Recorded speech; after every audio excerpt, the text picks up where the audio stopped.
sobre anatomia do lobo temporal.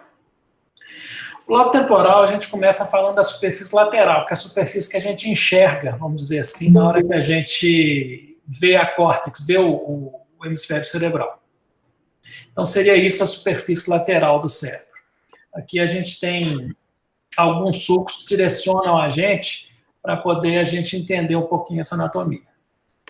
O primeiro deles é o sulco silviano, que é o principal sulco do cérebro, tirando talvez a fissura interhemisférica, vamos dizer. Mas a fissura silviana, ela separa o lobo frontal do lobo temporal, que é o motivo do estudo agora. Então, superiormente, o temporal se separa do frontal pela fissura silviana, que é um sulco que a gente sempre vê, então é muito fácil de localizar. O lobo frontal, ele é separado do parietal pelo sulco central. O que está anterior ao sulco central é a área motora principal, a área sensitiva, lobo frontal, lobo parietal. Vocês conseguem ver o meu pointer aí, não? Sim. Ok. Aqui atrás, a divisão do temporal com o occipital é um pouco mais aleatória. Inferiormente, a gente tem uma incisura tentorial, que é onde a veia de Labé chega no seio transverso, e que isso é um pouco variável. E em cima, a gente, na superfície interna, a gente tem um sulco temporo-occipital, a projeção dele aqui, a gente separa o que é occipital do que é temporal. Então, esse aqui é o lobo temporal, que é o que a gente vai estudar. O lobo temporal na superfície lateral tem dois sulcos principais. O sulco temporal superior, que, junto com a cisterna silviana, vai me dar o giro temporal superior. E o sulco temporal inferior, que vai me dar o giro temporal médio, e o giro temporal inferior, que já está na superfície virando para inferior do lobo temporal. Ok? Vamos para o próximo. Quanto à vascularização. A vascularização da superfície lateral do lobo temporal é feita basicamente por o giro temporal superior e médio, por ramos da cerebral média. No giro temporal inferior, a gente já tem ramos que vêm da cerebral posterior lá por baixo. Seria esse a vascularização aqui. Quanto à drenagem venosa, isso tem alguma relevância para a neurocirurgia? No vale silviano, a gente tem a veia cerebral média superficial. Ela é uma veia que vai drenar sangue para o seio cavernoso através do seio parietal, e ela se anastomosa com uma anastomótica superior, que a gente chama de trolar, e uma inferior, que é a veia de Labé. Essas duas veias anastomóticas vão derivar sangue da veia cerebral média superficial para o seio sagital e para o seio transverso. Então, esse é o sistema venoso superficial que drena basicamente a córtex do lobo temporal em sua superfície lateral. A parte profunda, a substância branca, ela já começa a drenar para o sistema venoso profundo por veias que vão atravessar até o tálamo. Então, voltando, esse aqui é o nosso objetivo de estudo. E lembrar que quando a gente opera, a gente não tem isso, a nossa visão é sempre muito limitada. Aqui a gente tem uma craniotomia para uma lobectomia temporal. Aqui sempre a veia silviana, no vale silviano, nos dá a separação entre o frontal e o temporal, o sulco temporal superior, o sulco temporal inferior, o giro temporal superior e médio. As coisas são menos evidentes quando a gente tem aracnoide, tem vaso ocupando espaço. A superfície lateral do lobo temporal tem 3 giros e 2 sulcos. Giro temporal superior, que vai estar separado pelo giro temporal, vai nos definir o sulco temporal superior, vai nos definir o giro temporal superior. O giro temporal médio abaixo do sulco temporal superior e o sulco temporal inferior, e aí a gente vê um pedaço do giro temporal inferior que já vai ser o resto dele da superfície inferior. Uma coisa interessante, a relação do lobo temporal em sua superfície lateral com o crânio. O lobo temporal está basicamente delimitado pela sutura escamosa. exatamente ela segue exatamente a fissura silviana, então a gente tem a sutura escamosa como limite do lobo temporal. Anteriormente, o pterion, a gente, ao entrar no pterion, na junção das suturas, a gente vai cair entre a ponta do lobo temporal e o opérculo frontal. Tem alguém de fora precisando de entrar, será? Eu não consigo ver. Bom, então vamos falar da superfície opercular. A superfície opercular seria a superfície superior do lobo temporal, seria o que fica escondido pela fissura silviana.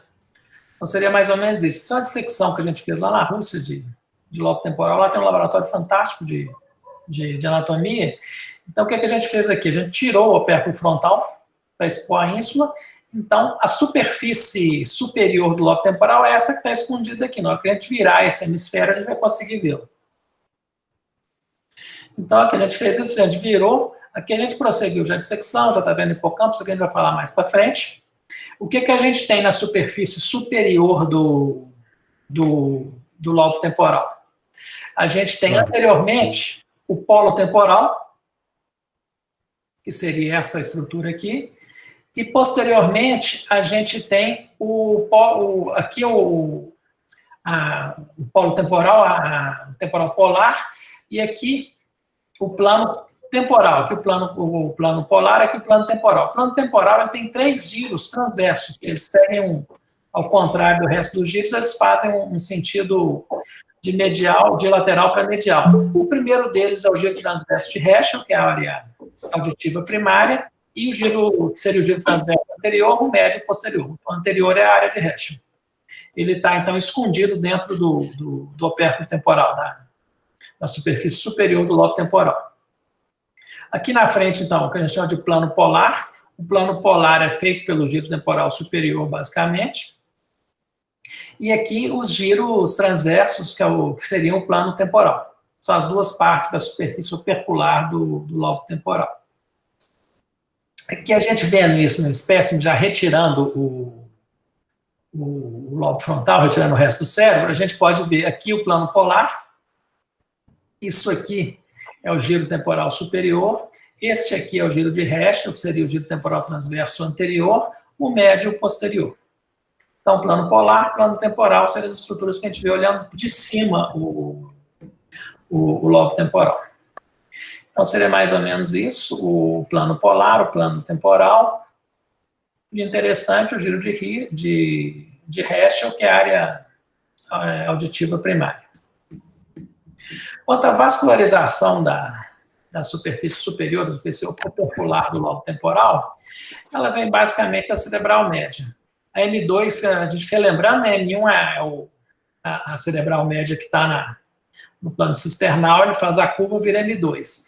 De M1 pode sair uma temporal anterior que vai para a ponta do temporal. Grande parte da nutrição da superfície opercular vem de ramos da M3 que saem da M2, seriam os ramos que correm para a ínsula, que correm para a superfície temporal.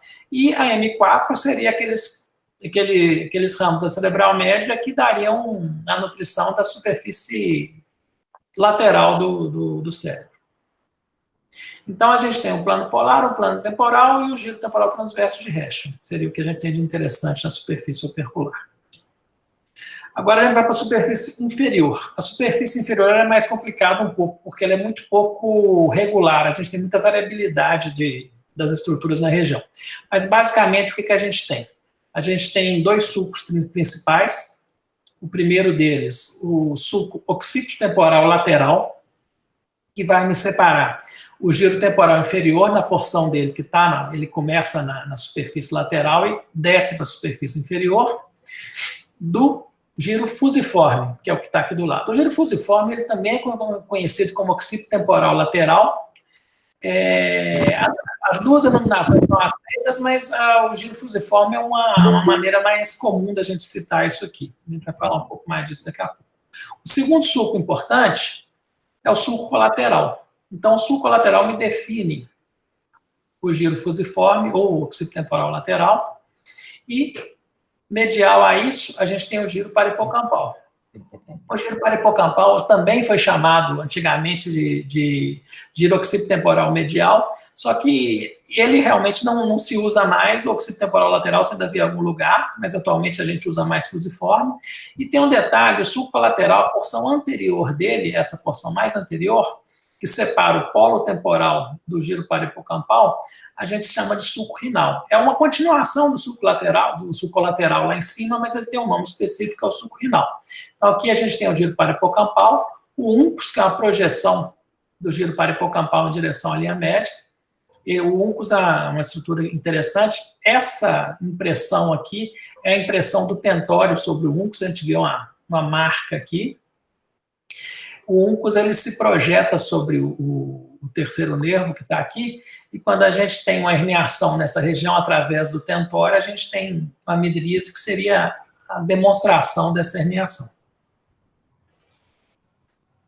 E esse aqui, então, é o sulco renal, que é a porção anterior do sulco colateral. Apesar de estar no mesmo sulco, ele tem um nome específico. O cursor, vocês não estão vendo de novo, não? Não. Só o Franklin que vê o cursor, né? Bom, não essa dificuldade de apresentar. Tá ou não tá? Não, agora não. Bom, ele está aqui na minha tela, só que ele não aparece lá. Bom, paciência. Vou tentar explicar sem cursor. Às vezes, se você der com a tela minimizada, ele funciona. O problema é que fica feio com a tela minimizada, né? Deixa eu tentar aqui, vocês me falam o que é melhor.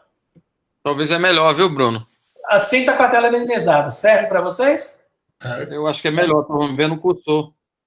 O cursor está aparecendo agora. Está aparecendo, né? Bom, então vou apresentar com a tela minimizada, vai ser a solução. Deixa eu só ajeitar a tela aqui. Quem está querendo entrar aqui? Alan Douglas. E aqui eu consigo controlar melhor, que eu vejo quem está querendo entrar também. Então, aqui o que a gente tem? A vascularização da superfície basal do lobo temporal. Ela vem no giro temporal inferior, ela vem um pouquinho, alguma coisa eu posso ter de cerebral média descendo, mas é muito improvável. O giro temporal médio é a última coisa que a cerebral média nutre de uma maneira efetiva. O que a gente tem aqui? A gente tem a cerebral posterior, que vai nutrir boa parte dessa porção do hemisfério através de ramos que vão se espalhar pelas coroideias posteriores, laterais e mediais. A coroideia anterior, ela tem muito pouco função em termos de nutrição da região. Às vezes a gente tem alguma coisa de nutrição da coroideia na cabeça do hipocampo, mas não é significativo. Principal nutrição pela cerebral posterior. Ok? Aqui, quanto à drenagem venosa. A drenagem venosa profunda da região temporal mesial, basicamente, vem de ramos da basalte rosental. Pequenos ramos que vão drenar para a basalte rosental. A basalte rosental, ela surge através da cerebral média profunda, que vai na profundidade da cisterna sylviana, e da veia cerebral anterior. Elas se juntam e vão fazer a basalte rosental, que vai correr dando a volta pela amígdala e margeando o tronco cerebral junto da coroideia na cisterna coroideia. A cisterna coroideia, ela é um pouquinho mais alta do que a cisterna âmbis. A gente vai ver isso mais para frente com mais facilidade. Bom, então a superfície inferior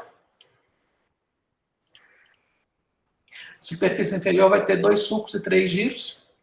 O giro temporal inferior, que está na beirada ali entre a superfície lateral e a superfície superior. O sulco temporal inferior, o sulco temporoccipital, que vai nos dar o giro fusiforme.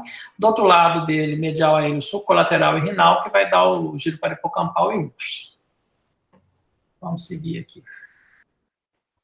Então, agora sobrou uma superfície, que é a superfície medial ou mesial. O termo mesial não é um termo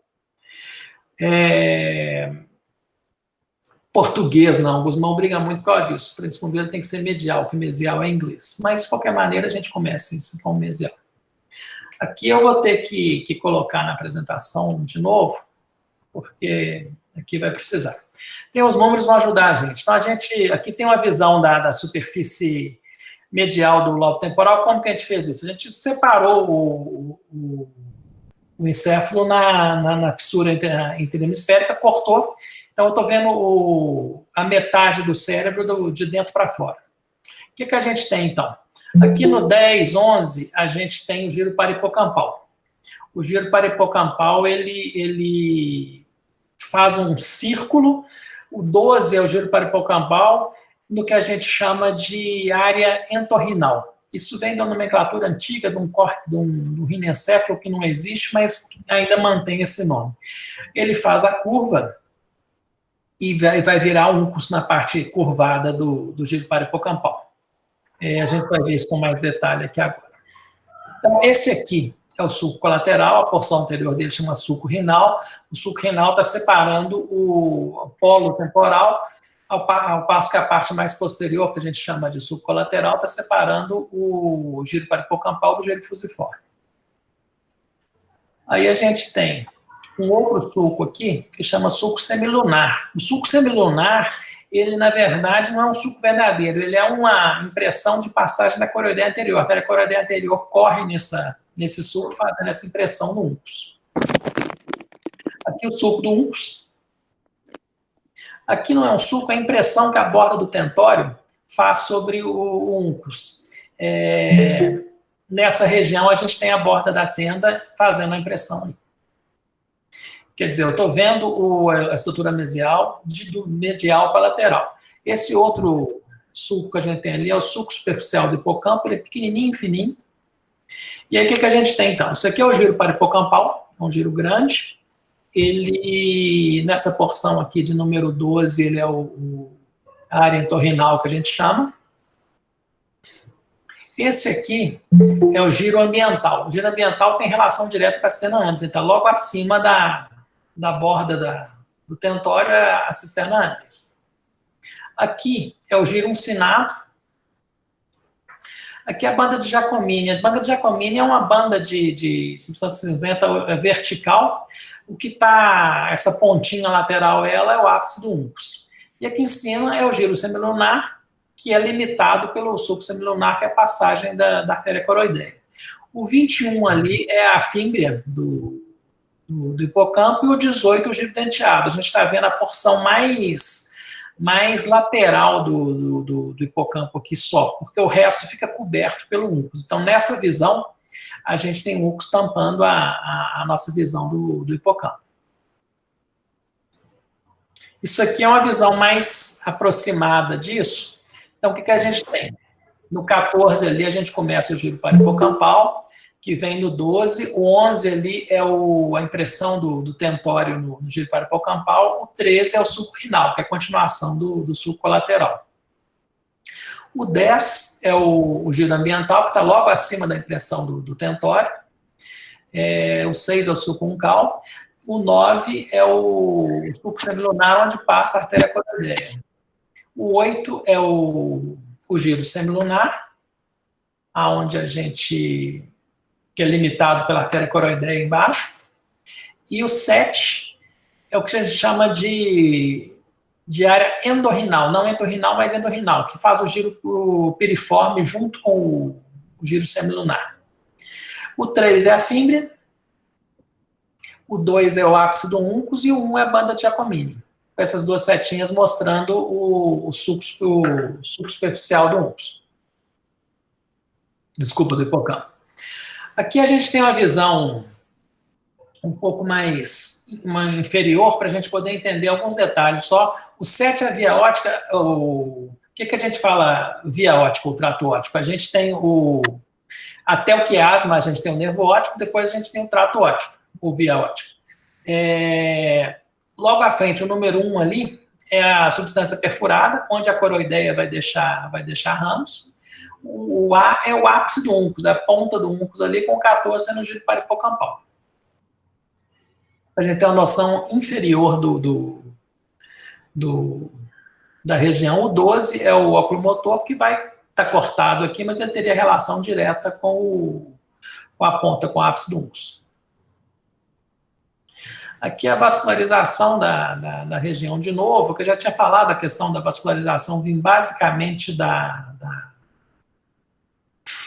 artéria cerebral posterior. A coroideia anterior, lá em cima, vocês vão ver que ela mergulha, ela é mais superior, ela vai soltar os ramos da substância perfurada, não para o hipocampo. Às vezes ela solta um ramo lá na frente para a cabeça do hipocampo, vai passar por entre o úncus e o hipocampo, mas normalmente a vascularização é feita por ramos da cerebral posterior. Aqui é uma visão cirúrgica já um pouquinho diferente, porque quando a gente está na anatomia é muito mais fácil, a visão cirúrgica tem muita coisa no meio, as estruturas estão todas lá. A gente poder tentar entender com as setinhas aqui. Então a gente tem o plexo coroide, ali o corpo geniculado lateral, quer dizer, ali é tálamo, é onde a via óptica termina, que é o corpo geniculado lateral. A partir daí a gente vai ter radiação óptica. A gente vai falar um pouco disso ainda. A fímbria, a gente está empurrando a fímbria com o aspirador para expor a fissura coroideia. A eminência colateral ela é uma projeção do sulco colateral. A gente viu o sulco colateral na superfície inferior, agora eu estou olhando de dentro do ventrículo para baixo, quer dizer, eu estou olhando para a superfície inferior, eu não vejo o sulco colateral porque ele está lá embaixo, mas eu vejo a impressão dele, que é a eminência colateral. E a cabeça do hipocampo. Deu para entender? Aqui, depois que a gente retirou o hipocampo, o que a gente vê? A via óptica lá em cima, aquela coisa branquinha, a gente vê que ela segue para trás em direção ao corpo geniculado, o pedúnculo mesencefálico, a cerebral posterior. É interessante sempre a gente ver a cerebral posterior, ela é superior ao terceiro nervo, ele está passando por baixo dela, e superior à cerebral posterior e mais medial, a gente tem a coroideia, que às vezes são coroideias, né, que são normalmente vários ramos, o terceiro nervo subindo ali, o terceiro sai ali do mesencéfalo, exatamente embaixo da cerebral posterior. Aqui, voltando à nossa pecinha de dissecção, agora tentar fazer uma que seria uma visão cirúrgica da lobectomia temporal, para a gente poder tentar entender um pouco. Normalmente, a gente acessaria isso pelo giro temporal médio, não, cadáver é mais fácil você fazer pelo temporal superior, porque você não tem problema com... precisa de mais espaço, o cérebro, ele fixado, ele é mais duro, né? Então, aqui a gente tirou o giro temporal superior para ter acesso ao hipocampo. Deixa eu só ver que parece que tem alguém querendo entrar aqui. Doutor Danilo Malta Batista, cara.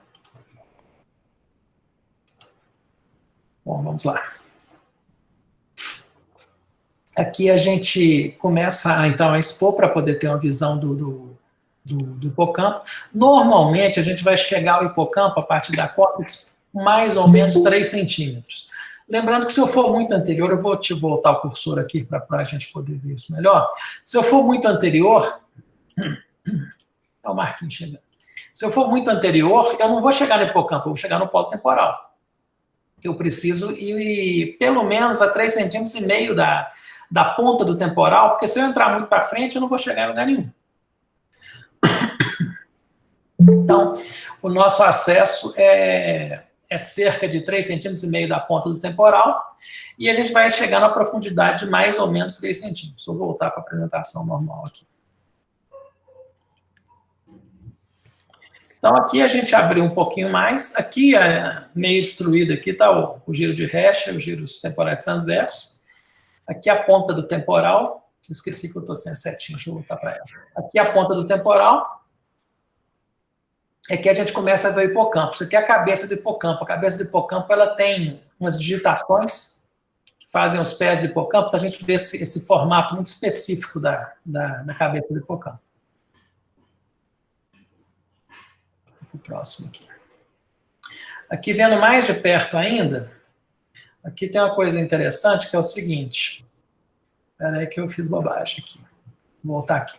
Aqui é o seguinte, a gente tem a cabeça do hipocampo, com os pés do hipocampo aqui mais anteriormente, eu estou sem o cursor nesse momento. E essa estrutura que tem um corte aqui é a amígdala. Eu vou mostrar isso para vocês depois do próximo slide. Aqui seria como que é a visão cirúrgica. A gente tem essa visão anatômica, parece que tudo é muito fácil. A visão cirúrgica não, é uma coisa apertadinha. É a mesma coisa, eu estou na mesma região, aqui tem o plexo coroide aqui em cima, aqui tem o corpo do hipocampo, mas eu não vejo mais nada, eu não consigo afastar mais do que isso na visão cirúrgica. Deixa eu só tirar isso aqui para poder mostrar o resto. Aqui, então, a gente tem a cabeça do hipocampo com os pés do hipocampo, as digitações do hipocampo, e essa estrutura aqui no cantinho, que está com machucado aqui na dissecção, é a amígdala. A amígdala tem relação direta com a cabeça do hipocampo na parte ventricular, não na parte medial, que tem a ver com o uncus. Então, aqui, se eu for continuar reto descendo aqui, eu vou chegar no uncus do outro lado. Aqui está a amígdala. Para cima da amígdala eu tenho o globo pálido, atrás da ínsula aqui. Vamos seguir viagem.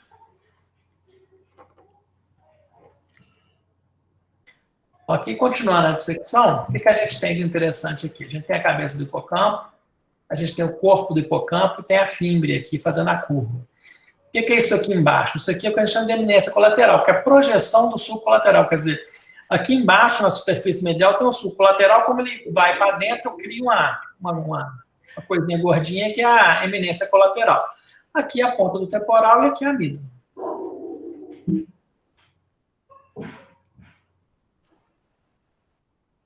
Eu vou ter que colocar de novo para fazer. Então, voltando à dissecção, aqui tem algumas coisas interessantes. Aqui é a projeção do sulco colateral para fazer a eminência colateral, e essa outra estrutura aqui é o calcarávis. O que é o calcarávis? O calcarávis está no átrio ventricular em direção ao corno occipital. Ele também, assim como a eminência colateral, a projeção do sulco colateral, o calcarávis é a projeção da fissura calcarina. Quer dizer, aqui atrás a gente tem na parte medial o occipital com a fissura calcarina. Então, esse é o calcarávis. Calcarávis do latim é a espora do galo. E a eminência colateral, hipocampo, corpo do hipocampo, cauda do hipocampo. Aqui a gente tem a fímbria, isso aqui dentro é a fissura coroideia, o plexo coroide a gente retirou. Aqui é a amígdala, essa estrutura aqui, e aqui é a cabeça do hipocampo.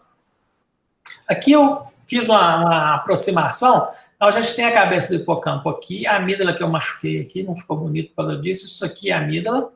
E o que está acima da amígdala? É o globo pálido, isso aqui é o globo pálido.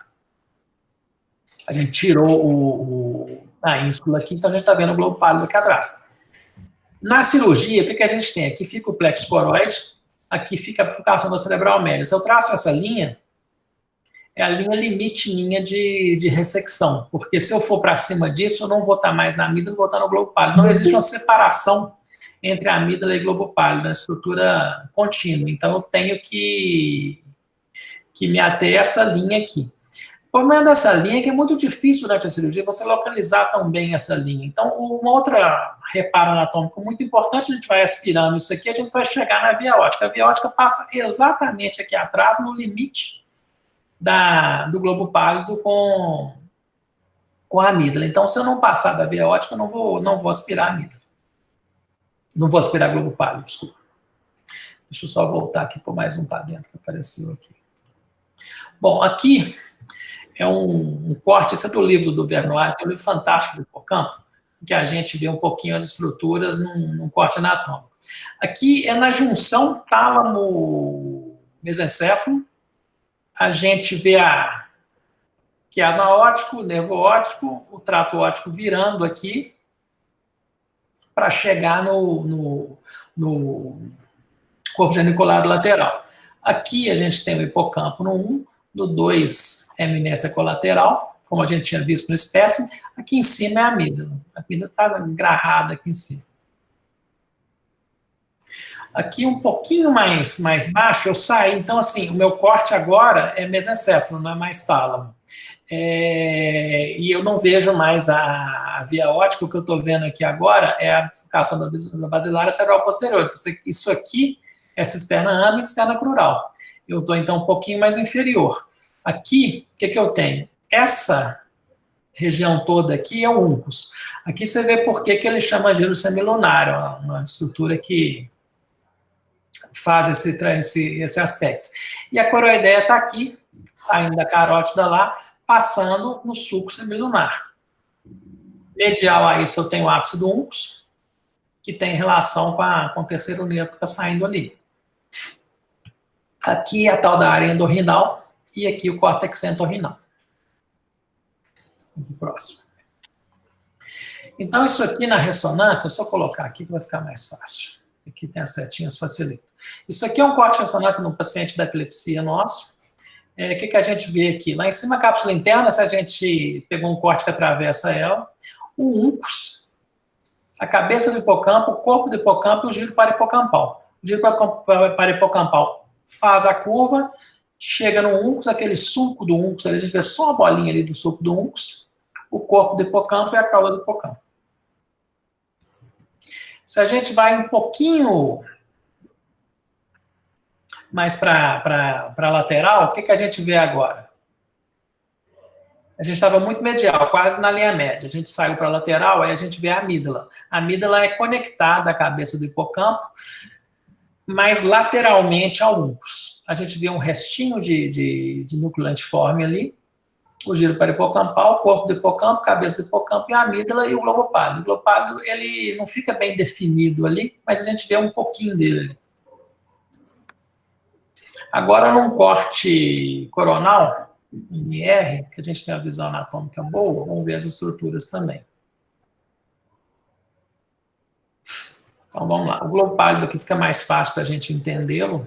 Se a gente imaginar a ressecção do hipocampo, o limite tem que ser exatamente na amígdala, a gente não pode entrar para dentro do globo pálido. Aquela coisinha branquinha, levia ótica, por que eu sei que aquele levia ótica? Porque você fazendo os cortes da ressonância, no corte anterior, você vê o trato óptico bem. Aqui eu vejo só o restinho dele, que foi o corte que eu consegui ver para a gente poder localizar bem o globo pálido e a amígdala.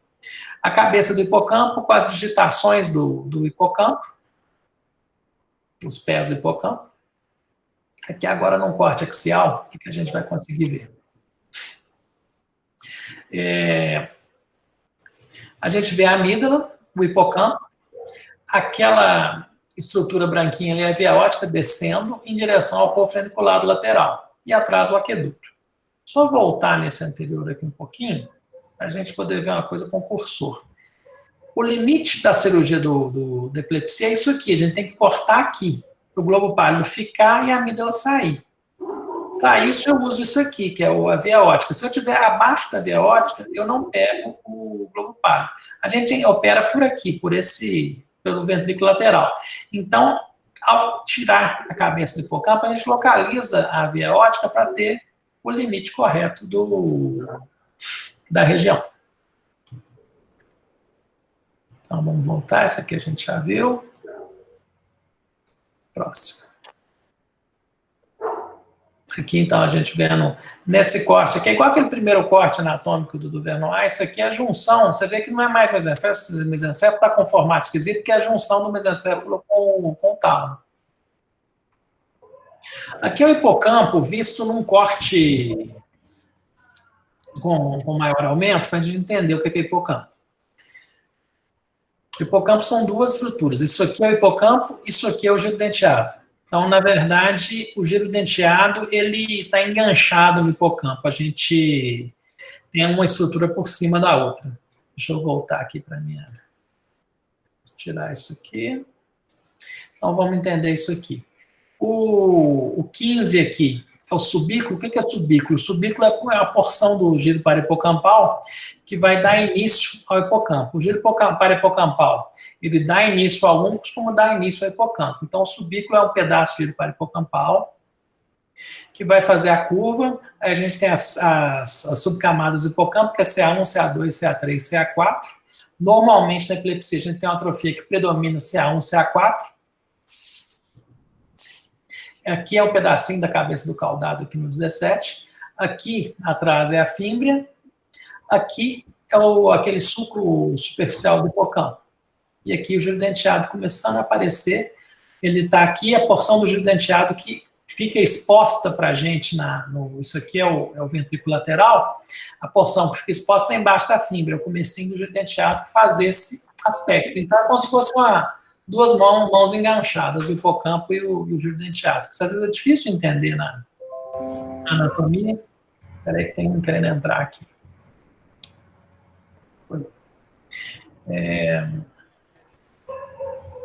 Bom, a gente eu não vou falar de fibra branca, porque vai ser a aula que o Tancredo vai fazer para a gente, que ele já preparou, né, Tancredo? É só mais a parte de via ótica que a gente tem que falar. Estou sabendo agora. Já estou sabendo, você já está com os artigos todos bonitinhos. A via ótica é o seguinte, a gente tem o nervo óptico, quiasma, e o trato óptico. O trato óptico vai terminar no corpo geniculado lateral. Aí a gente começa o que a gente chama de radiação óptica. A radiação óptica, ela tem uma porção anterior que a gente chama de alça de Meyer. Essa alça de Meyer, ela vai para frente e ela é superior, ela vai pegar a retina inferior, que é responsável pelo campo visual superior. Então, a lesão da alça de Meyer vai dar uma quadrantopsia superior. Que seria o que a gente vai ver no próximo slide. Tem que reduzir de novo. Então, o que a gente vê aqui? Aqui é o corpo geniculado lateral, a alça de Meyer sai por baixo para chegar no córtex visual, ela vai inferior e vai ser a parte inferior da retina, que vai ser o campo superior. Ao passo que as fibras que passam nas radiações por cima vão dar a parte inferior do campo visual. Então, a lesão da alça de Meyer vai nos dar uma quadrantopsia lateral superior, que é o que a gente vê na cirurgia de epilepsia muitas vezes. Por que a gente vê isso na cirurgia de epilepsia? Eu tinha falado que a gente vai operar o paciente normalmente por volta de 3,5 centímetros da ponta do temporal, onde a gente começa a incisar, daí para posterior. É mais ou menos aonde que a gente vai estar chegando no corno temporal e chegando na alça de Meyer. A alça de Meyer, ela começa logo no comecinho do ventrículo, quer dizer, para eu acessar o hipocampo, eu vou ter que, em algum momento, ver a alça de Meyer. A gente vai ver um pouquinho mais sobre isso mais para frente. Deixa eu tirar isso aqui. Aqui, então, a gente vê se ela vier muito anterior, isso é uma variação anatômica, a gente vai lesá-la na cirurgia, caso contrário, não.